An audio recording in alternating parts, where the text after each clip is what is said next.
Can everyone hear me? How's my connection? Am I coming through? Good. Or do I have to Yeah, use I my can hear phone? Okay. So I'll be talking about the killing of odd order predators as opposed to even order predators and what those mean. But to get an understanding of what it is, I'll just start with the name of the trait. So let's say we take humans, the human contact, and we have predators that have hypothetically evolved in a natural predator-prey cycle with humans, right? So we can use. Are you familiar with the xenomorphs? you. Yeah. From Yeah. yeah. So let's say like instead of like destroying everything and like killing all life or whatever, like let's say they were these beings that just evolved alongside with us in a natural predator prey cycle, and they would like eat humans alive and whatnot. Um, Now, say you were to you're in a helicopter and you spot a xenomorph, and you know that in the future of this xenomorph, it's gonna eat more humans alive. You have a sniper rifle. The question is, what do you do? Um, so I'll just pose the question. So, do you shoot the xenomorph? Do you let the xenomorph go? I would say, yeah, shoot the xenomorph. Yeah.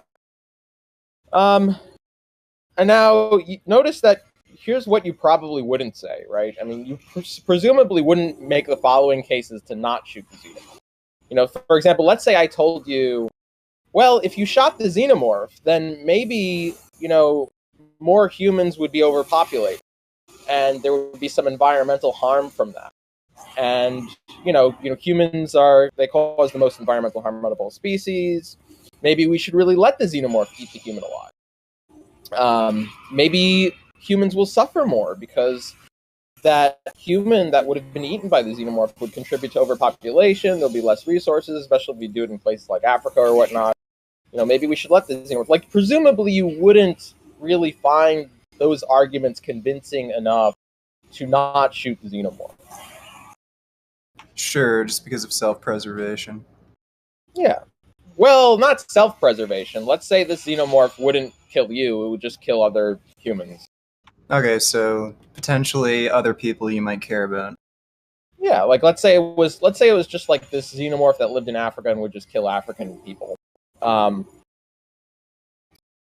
Presumably, you'd think it would be, ethical to act in idealized self-defense of the African people. I would assume so anyway, but you can correct me if I'm wrong.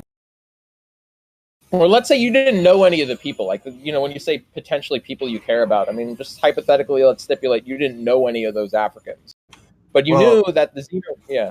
by care about, I meant like you don't necessarily have to mean them, but you have a general concern for the rest of your species. Okay. All right. Sure. So if it's species, okay, sure. But so let's just do the question. So then the question is, if you see a lion, right? Let's say you see a lion, and you know the lion's going to be this evolved in this natural predator prey cycle with Cape buffalo or gazelle or whatnot. You're in the helicopter. Do you shoot the lion or not? What do you do?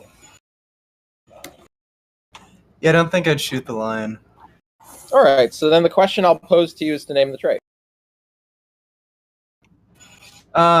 Okay, well, I mean, just the difference between the xenomorph and the lion is okay, wait, are we using like an actual xenomorph from the movie as the example or the hypothetical xenomorph where it's evolved alongside humans and it's not some like insane apex predator that'll literally murder? Yeah, we're using the hypothetical example where, this xenomorph, it looks like the xenomorph from the movie, but it's not going to destroy all life.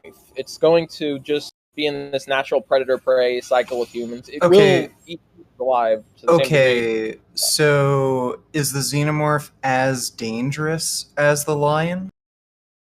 To the same degree that the lion is dangerous to the gazelle and the Cape buffalo, the xenomorph is dangerous to the human. Okay, so it wouldn't be as dangerous to. We're comparing the danger to how a lion would prey upon a gazelle, not how a lion would prey upon a human. Yeah, so like to whatever degree that a lion would prey upon a gazelle is the degree to which the xenomorphs would prey upon humans. Let me think for a second.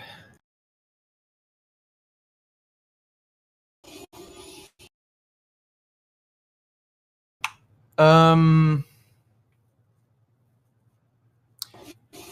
in a situation like that, I would say, fuck, that's hard to. Hmm. You know what? I kind of have this position with bears. There are quite a few bear attacks, and I would say, unless it's fucking with you, leave it alone. Like in that sort of hypothetical context where, yeah, like that sort of hypothetical context where lions that hypothetical context where xenomorphs are preying upon humans, I would say if it's not attacking you, just leave it alone. But if it does attack you, then obviously, self-defense, self-preservation is fine. Wait, so let me just to get this clear. So let's say, we can look up however many wildebeests or whatever gazelles are killed by lions, but we're not talking about like isolated bear attacks here. We're talking about things that happen like very regularly and frequently to the same frequency that a gazelle would be killed by a lion. So it's not like it's not like something that like, oh, it'll make headlines when it happens. Like, no, this will happen like all the fucking time. So if there were like these xenomorphs that were going around just killing humans to the same frequency that lions were killing gazelle, you would take a look at a xenomorph and you would say leave it alone, as long as it doesn't have the ability to harm you personally. So like you're in a helicopter, it's not going to get you, but you know that in the future of this xenomorph's life, it's going to eat a human alive. Okay. Do you have any actual like data on how frequently like a lion would, or how often like gazelles actually die from lions? Like what percentage of the population? I don't. What I can make some vague inferences. I can tell you that I can tell you that I can tell you that lions can hunt to X amount of times in their lifetime in order just to sustain themselves. I can say there's about 20,000, I think, population of lions on the African lions anyway, on the planet. They live, I think they live around, what is it, 7 years or something, maybe a little more.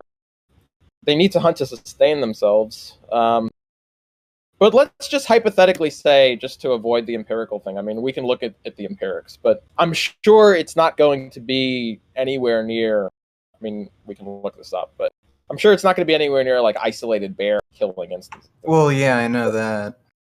Yeah, but so the answer is I don't. We can look at, I don't know exactly, how frequently they kill a gazelle as opposed to like a Cape buffalo. But the point is, Sure. Like my thing is, I'd kind of see this as sort of a threshold. Like if I don't know, like half the human population was going to be preyed upon, that's a pretty big deal. But if it's only, I don't know, like 1%, it's a bit different. You know what I mean? okay, let's say it was, let's say it was 1%. Let's say it was 1%, but let's say the point being is that this is the prey that this species evolved to eat. This is the prey that this species, you could almost certainly be confident that if you let this being continue to live, it's going to eat a human alive in the future, or probably multiple humans alive. Now, is it going to kill, half the human population? No, it's not. But there will be some, if you let this being live, there will be some amount of humans that it's going to just consume alive in just this horrific manner. So the question is, what do you do with that? It's not going to kill you, but it will kill a human, probably multiple. What do you have the sniper rifle here? You can kill it. You will save those humans. Whatever amount of humans it would eat alive, you will save them. But you will kill that being. So, I mean, what do you do? Right, and we're going by the 1% figure. Yeah, like in total, like 1% being, okay, so we have a small, we have a relatively small population of xenomorphs going around. They're going to, in their entire population, kill 1% of humans by eating them alive, or like some of them won't eat them alive. Some of them will like go for their throat first and like kill them before they eat them alive. But for a decent amount of them, they will be eaten alive. Just the same degree that lions go in their prey. You know what? If we're gonna go with the 1% figure, I think that's low enough where I'd say you probably, I don't know, you probably shouldn't shoot the xenomorph. Like again, it's hard to pinpoint down like an actual number where I'd be comfortable. Like 1% is low enough, but I don't know, like 7% is too high. I don't know if I can make a calculation that accurate, but I don't know. 1% seems low enough where ought to let it just live. Well, let me ask you this: let's say there was a mentally handicapped human that was going to eat other humans alive, and it would eat 1% of the human population alive. These beings of mentally handicapped humans. That's just what. There's something wrong with them. There's some mutation or whatever. For whatever reason, they're non-agential, but for whatever reason, they're going to, take a bunch of humans and they're going to eat them alive. That's just what they're going to do, and it's in their nature. Should we kill those individuals, or should we say the same thing? That it's 1% of the human population that will be plagued by this. That we should just let them be, and let them, eat 1% of the human population alive.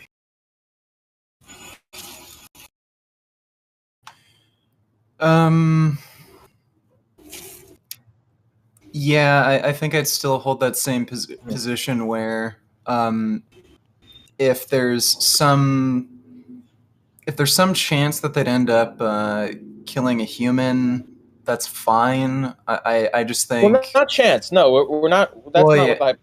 Yeah. Okay, well, It's right. Like, I mean, there's a guaranteed. guarantee that they'll wipe out 1% of the population. Right. Yeah, I still think that's low enough. Let me ask you this. Let me just really put it into context. Let's say like we're in a vacuum and we're not a hypothetical island. There's you and there's 100 people in this island. Okay. Then there's this being that is non-agential. It's mentally handicapped or whatnot, and it's going to eat one person alive in its future, guaranteed. There's 100 people that exist. It will eat one person, and it will eat them alive.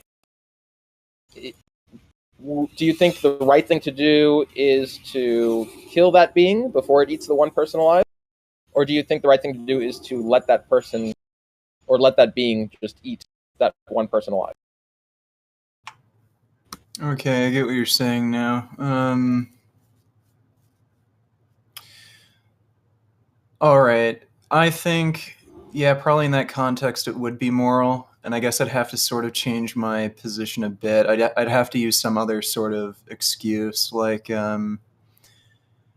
yeah, I think you'd have to come up with some sort of ecological excuse to, like, let the xenomorph live. Or wait, let me think. I'm kind of mixing things up here. Yeah, okay. I don't know if it would really... Yeah, I don't think you could really rely on like it being a percentage of the population. I think you'd have to rely on some sort of ecological reason. Okay.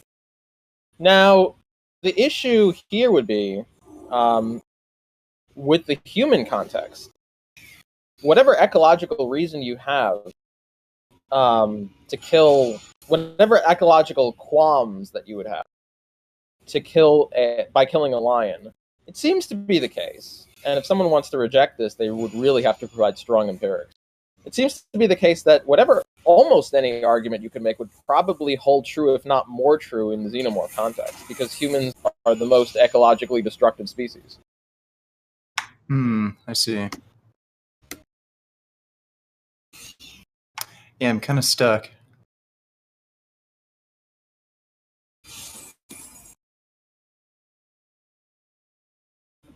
Yeah, let me think about this for a bit.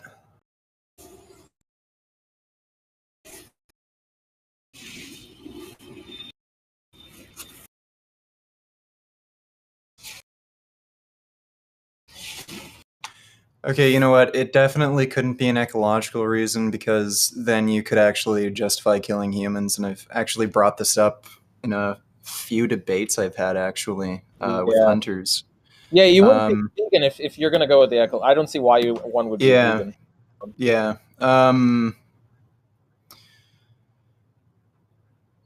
Yeah, you know what? I think you'd kind of have to... like maybe go with a lower threshold than like 1% or something, Oh, now where we're it would back to just the impact threshold such a view. minor. Sorry. Now we're back to the threshold view. Yeah, I don't know. I think that's the only route I think I could possibly I'm take. gonna. Well, you know what I'm gonna do. Like, I mean, look. Look. Let's say you say it's 0.1% and not 1%, right? Now I'm gonna give you the same hypothetical. Let's say you're on an island with 1,000 people. Okay. This one being, right? There's one being that some mutation happened or whatever, and for whatever reason, this being is going to, in the future, it's guaranteed that it's going to eat one human alive. There's 1,000 humans in existence. It's going to eat one of them alive. If someone decided they're going to save that one person by killing that being in advance, would you say they're moral, immoral, or amoral, or morally neutral, or whatever?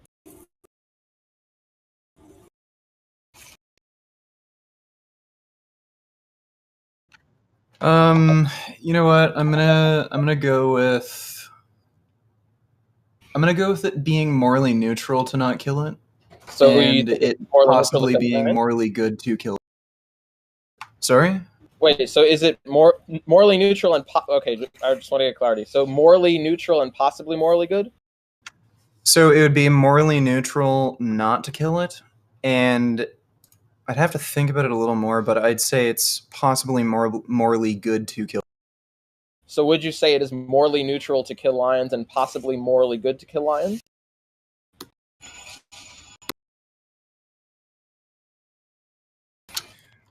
Not sure.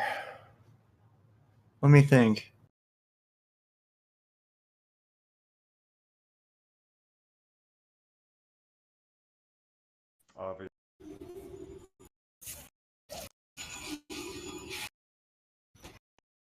You know what? I think tackling this from like a utilitarian perspective will get you in like these really weird situations. Well, you don't have to necessarily do it from a utilitarian perspective because, like, all I'm asking is for consistency. It's just standard of the trade. Whether it's a deontic rights violation or whether it's a utilitarian calculus that you're doing, I just don't see a meaningful difference between someone who thinks it's okay to kill an idealized self-defense in the human context, and the animal context. Like, I'll just level with what my position is. Like, my position is, if I saw a lion, I would shoot the lion. I think it's crazy to not do that. I think it's crazy to let a human, even if it was 1,000 or 100,000 people, if I see a being and I know that being in the future will eat another human alive, a human that's not the predator themselves, assuming that it's hypothetical that all of those humans are herbivores and they're vegan and whatnot, I would kill that being. I don't care if there's 100 humans in the hypothetical. I don't care if there's 1,000 humans in the hypothetical. I think it's morally good, and the only thing I'm wondering about is it an obligation and not just good to kill that being? And I don't see a meaningful trait that I could name in the lion, Cape buffalo, or gazelle context. But if anyone else thinks there is, they can. Like, I don't think environment is good. Yeah, go ahead. Okay, you know what? I just thought of this. I'd say possibly moral agency might play a role here. Yeah, so that's a very easy. Okay, so let me ask you this. So let's say the being, moral agency would be a category error because I've actually specified in the hypothetical that it was non-agential. So let's say there was a mentally handicapped human, right? That wasn't an agent. And let's say that mentally handicapped human, you knew that they're going to eat another human alive in the future. And the only way to stop it, hypothetically, is to kill that mentally handicapped human. Is it morally right, morally wrong, or morally neutral to prevent that eating alive of another human by this mentally handicapped human?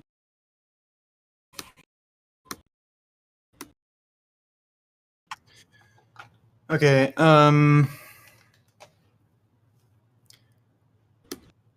I see there. Okay, so I see there being.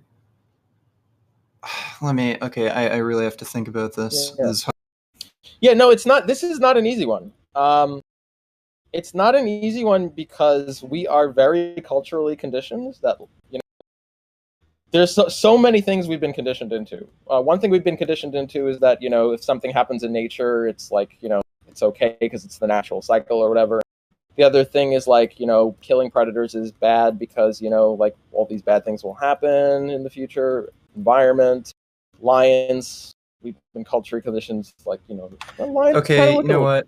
scary. I think I might have something. Okay. I mean, you're basically going by a probability.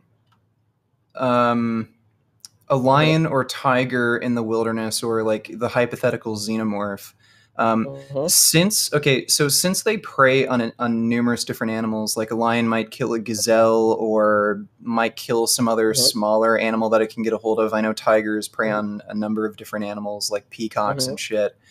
Okay. Um, a human being, especially for tigers, I know lions don't really preferentially hunt humans, but I know tigers will actually go after humans for food. Um, there is a possibility that a lion or tiger might go its entire life without ever even attempting to prey upon a human. Mm. So, Well, that's fine. That's fine. I'm not saying the issue is not that the tiger is going to prey upon the human. The issue is that in the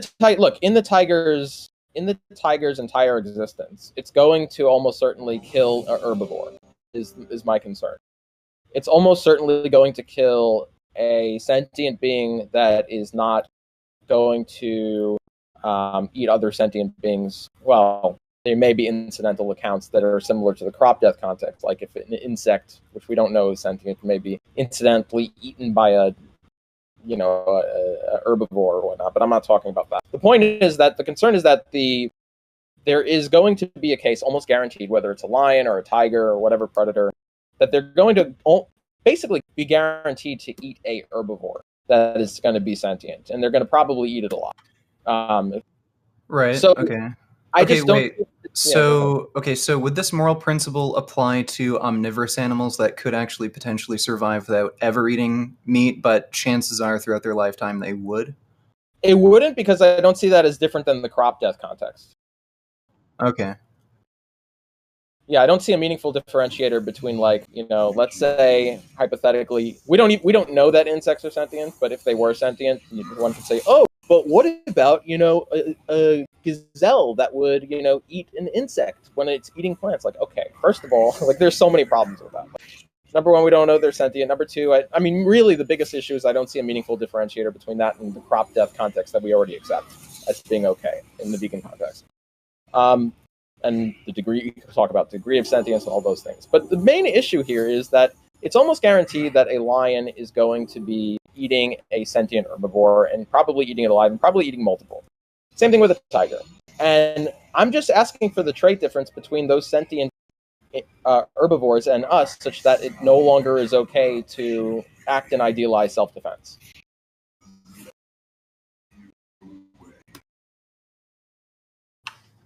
Okay, so I just had one thought. Mm-hmm. One way to sort of justify this would be like kind of Thanos's idea of preventing scarcity, where he killed half of everything so that there's more resources. Mm-hmm. One justification I could see is maybe letting certain predators live, because if they weren't there, it would create so much resource scarcity that it would kill off another population. That it would create so much resource scarcity that it would kill off another population. Yeah, What do it you would mean? kill off another population of animals. Okay, how does this not apply to the human context with the xenomorph? Like, It, why it can't we wouldn't. make the It same wouldn't. argument? That's what I know it wouldn't. Like, that wouldn't justify us killing xenomorph. Like I guess you could say it would have Why to not? depend on whether or not. Well, no, it would depend on whether or not that would actually be a reality if you. Yeah, but it would depend on whether or not that would be a reality in this case also. Like, you'd have Yeah, to no. actually go through the empirics and actually demonstrate that, well, actually, this would actually happen. It would not happen in human. Like, let's just say, I mean, let's use the hypothetical case where, let's say it was let's say the most resource scarce area where humans are already starving, like Africa. There's a great deal of childhood starvation in Africa already as it stands.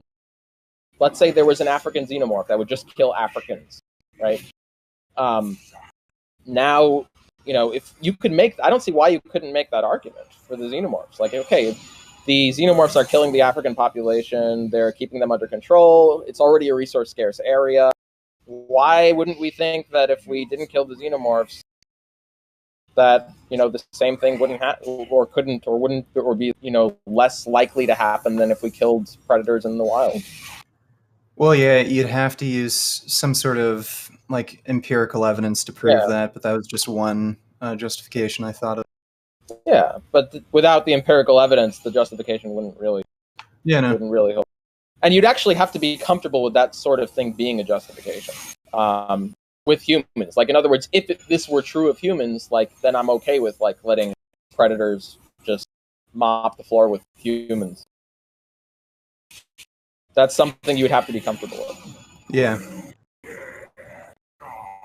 What are you watching in the background? Oh, I'm playing. I'm raiding. I'm playing World of Warcraft right now. Oh, I see. Sorry, I can turn the volume off if you want. If you just put it down lower, that'd be cool. Yeah. Sorry. I'll do that right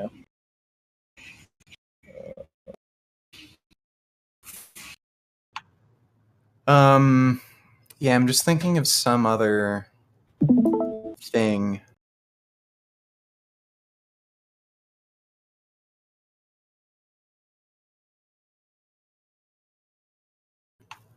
Like, I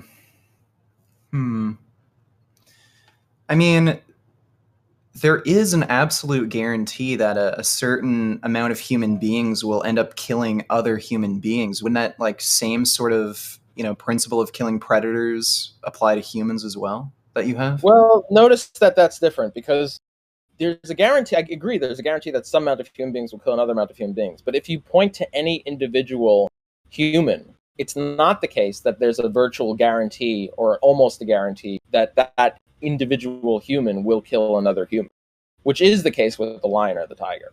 In other words, the probability is so high that you can single out any human out there, and you're almost certainly going to be the case that they're not going to kill another human. Whereas in the case with lions and tigers, you could single out any individual lion and tiger, and it is the case that they're going to kill a sentient herbivore in their life.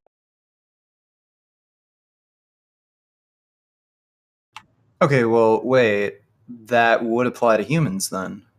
No, you wait. Like, no. all throughout human history, we've been killing herbivores. Wait. I just want to see if you appreciate the difference. So I'm talking about taking any, like, say you have a population of humans. Say you were to randomly sample one individual human and you were asked the following question. For this specific human, is it almost a guarantee that this specific human will kill another human in their life in the future? No, but you also included non-human animals in this. Yeah, so for non-human animals, for a predator, right? Let's say if you have a population of predators and ask the same question. So the answer is no for the human context. Now let's take the lion context. Well, most humans eat meat. Okay, so we'll get to that's very good. Yes, we'll get to that. So in principle, yes. In principle, I do think the same thing would apply to humans, but there are too many pragmatic concerns that really wouldn't be in the lion case that really wouldn't exist in the lion case that would make an ethical difference. And we can get into that. So yes, but let's make it simple for the hypothetical. Let's say like we're dealing with a vegan population. Hypothetically, we can get to the real world. We can get to like, okay, well, what do we do about the humans that are actual like meat eaters? But hypothetically, let's just say that we're dealing with a vegan population. There is a difference here between, looking at each individual human and looking at each individual lion. If you look at each individual human, it's not the case that they're going to kill another sentient being in this manner. Almost certainly not, although some amount of humans will. But in the lion case, if you could single out almost each individual lion, and it's almost a guarantee that that's going to happen. Sure, I'd grant that. Okay, so then in this hypothetical where humans are, we live in a vegan world, right? The question is, should we be killing, or would it be at least neutral, if not morally good, to kill predators?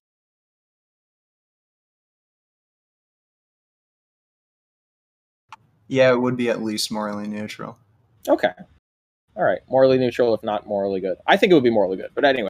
Okay. So now in the case where, look, I mean, in the case where humans are eating meat, so in principle, I would say the same thing, but there are too many pragmatics. So number one, like, we would not survive. Like vegans would be jailed. Vegans would be, they would be put in jail. They would be, um, people would probably start killing vegans even.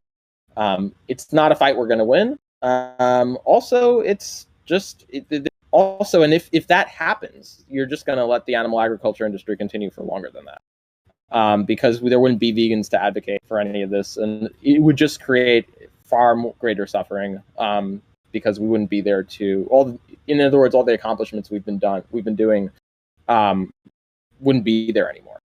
And there's no clear case that that's all those things are true in the animal context, by killing predators.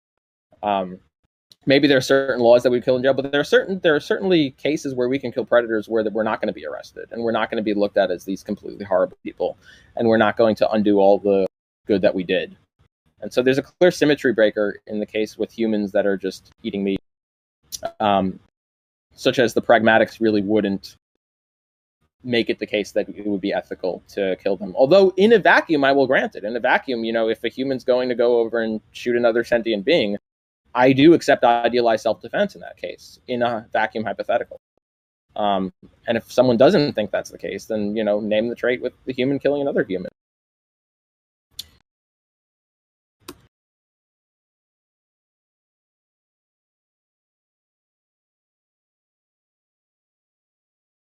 Did I cut out? Or No, I'm just thinking. okay, yeah, sure.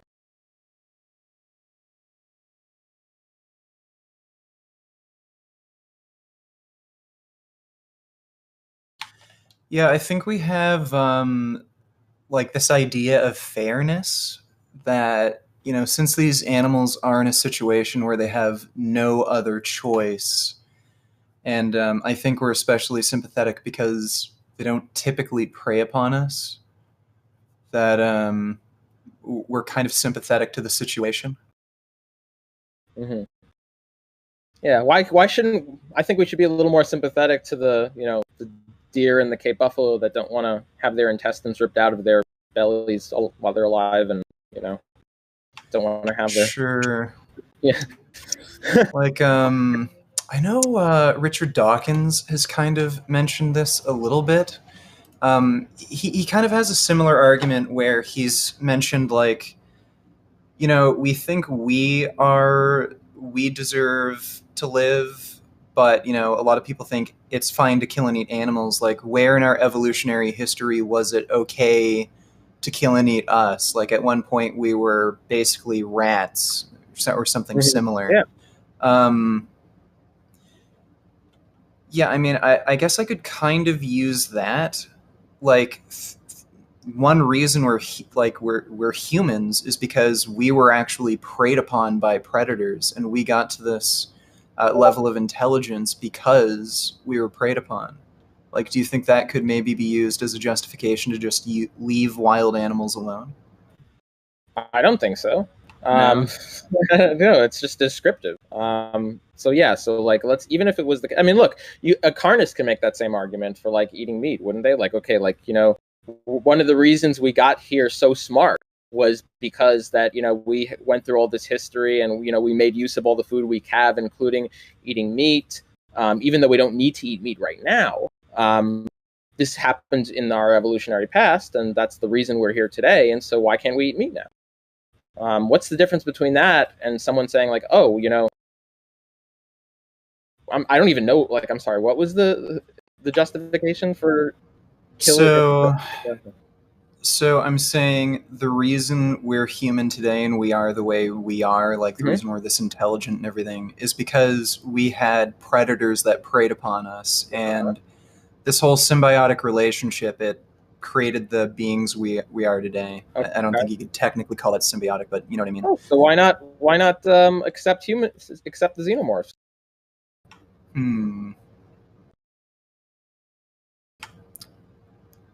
I would argue, I guess, in that case, the xenomorphs wouldn't really help us achieve a higher level of, I don't know, cognitive ability or anything if we just let them kill us.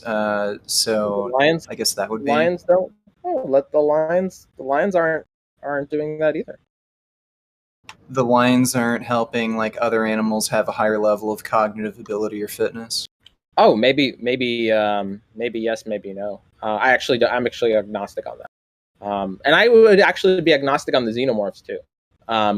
Actually, now that I think about it, yeah, it could very well be that the xenomorphs are helping us achieve a higher cognitive level of fitness evolutionarily. Maybe we are going to evolve like smarter brains to avoid the xenomorphs and try to run away from them, try to detect them more, just like a gazelle, may. Well, I mean, we already are smarter than them. Like, I mean, we could Maybe shoot we'll them be more. from a Maybe mile we'll be away with a smarter. sniper rifle. Yeah, maybe we'll be even smarter. Maybe they'll evolve to be smarter with us, and so we'll continually evolve to be smarter as more humans get eaten alive. I mean, all this is very speculative, and it requires a lot of like empirical data to support like a differentiator between the gazelle and maybe the gazelles are being affected just as much as the humans are. Maybe in terms of their evolutionary increase in smartness. I don't know. I don't think you know either. I don't think anyone knows the answer to that.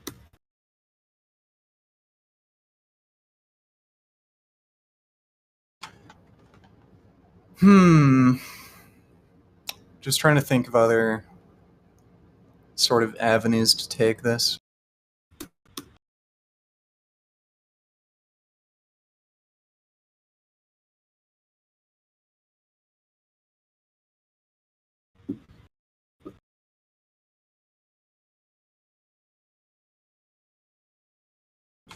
Yeah, I don't know. I'm kind of stuck.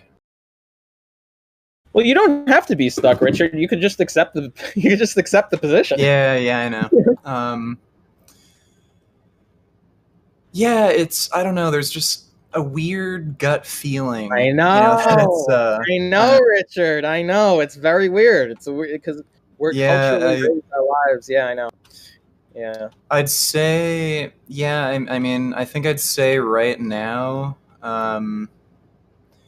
the only argument I'd have against killing wild carnivorous animals would be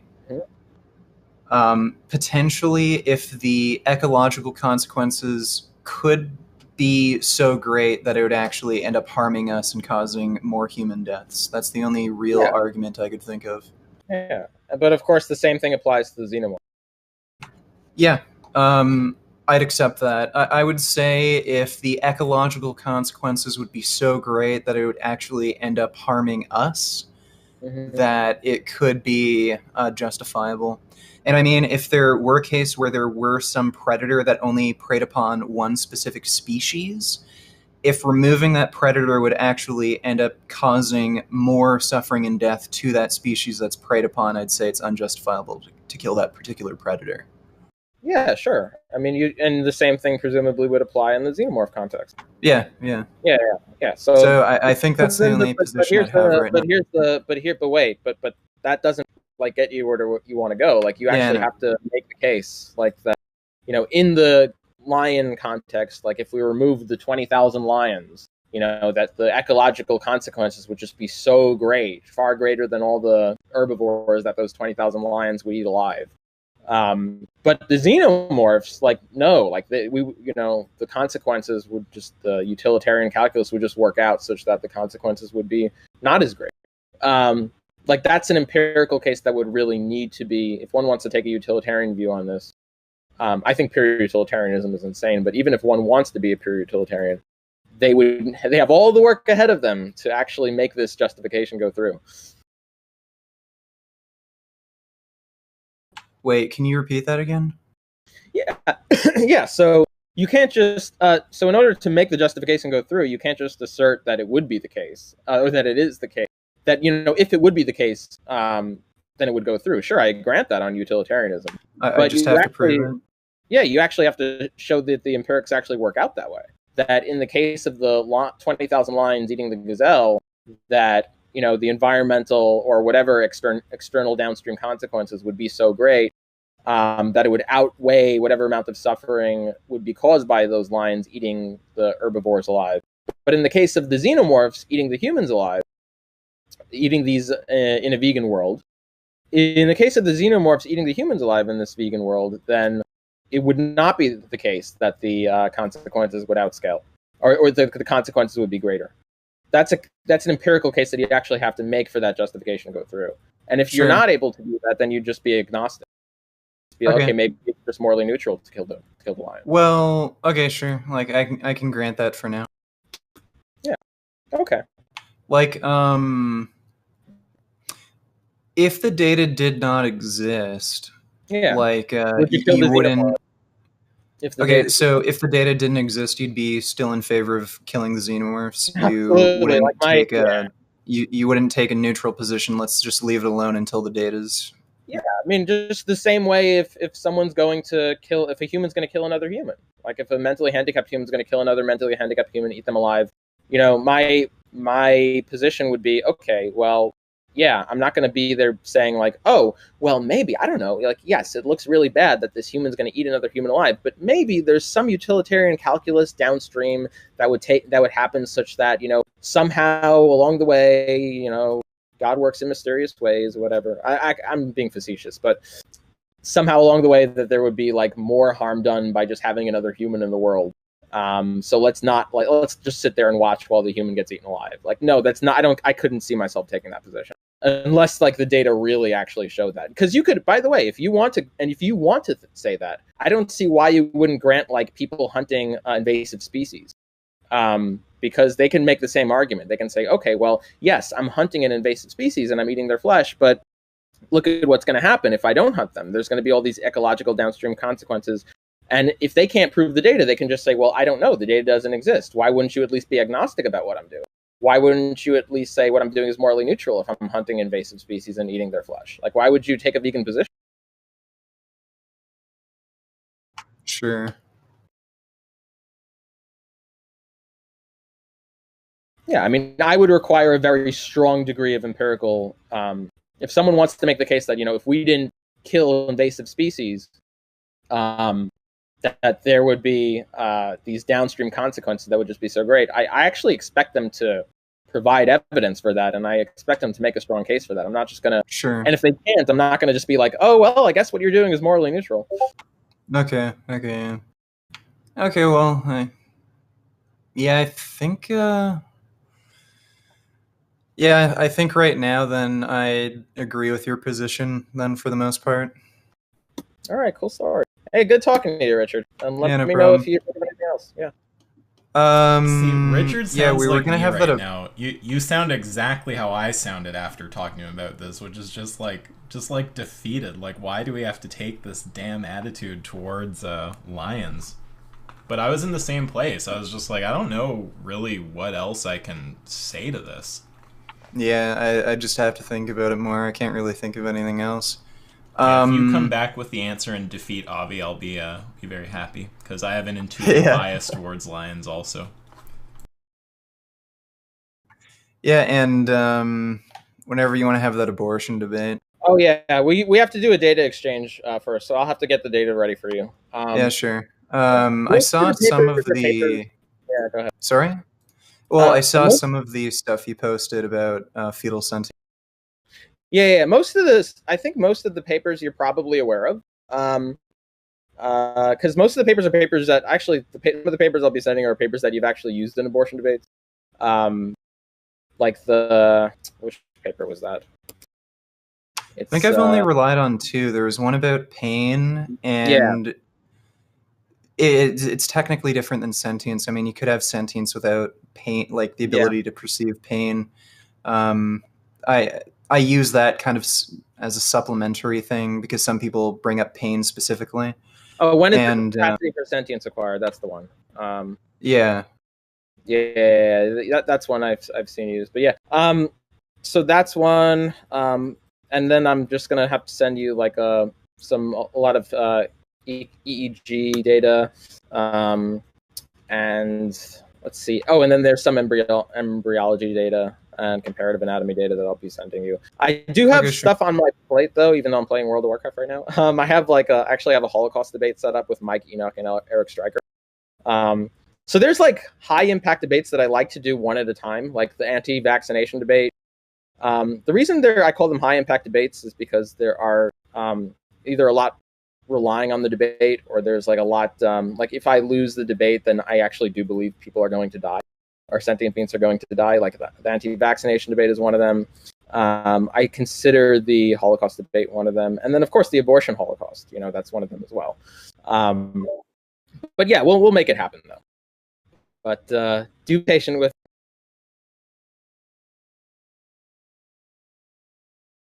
And in the meantime, do let me know if you have any answer to the Predator thing. Avi, when are you debating Stryker and Eno? That doesn't have a fixed date as well. It's going to be a 2v2.